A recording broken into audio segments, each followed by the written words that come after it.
een heel klein zwijgelke. En wat is hij goed geworden, ja, dat heel klein vlegelke. Hij is nog heerser in de hel, een echte steiler jong.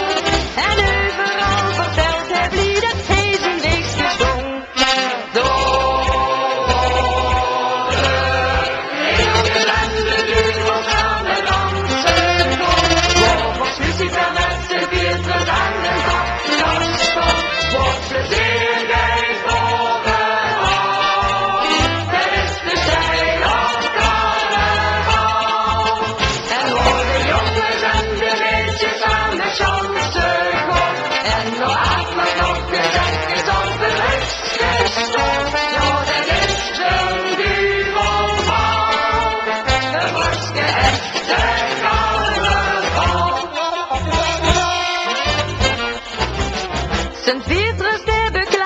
Want hij heeft geen steiler bloed, maar 3 dagen het ganse jaar maakt hij dan alles goed. Want dan komt hij de hemel uit en kijkt naar de hel. En aan de dag zingt hij samen met het ganse stel.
Is ooit zich te vervelen, zag het en toen opbegon, zie je waar zich gaan kwelen.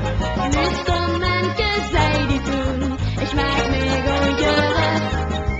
Wieso dat ken ik niet, begrijpst du dat gerust? Nou, ik geloof dat ik een duivel ben, een duivel moet de hel. Met wie het is opbegon, bijna zag je bekomen. Maar was de onbeweeglijkheid, daar leidde we in mee op. Daar zijn ik samen met ons Lucifer, dus hoe ze leeft opbegon.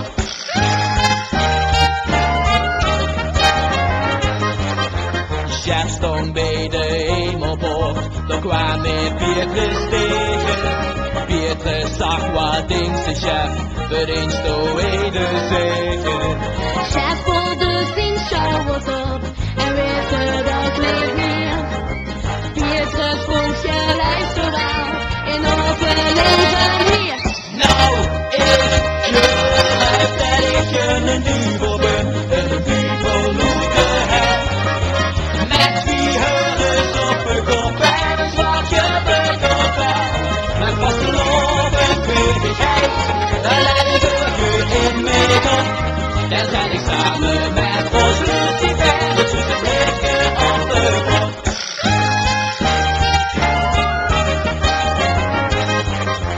Kuip zo in het vagevuur en schuil helm op de dingen. Ik heb toch niks verkeerd gedaan. Ik was toch geen linker.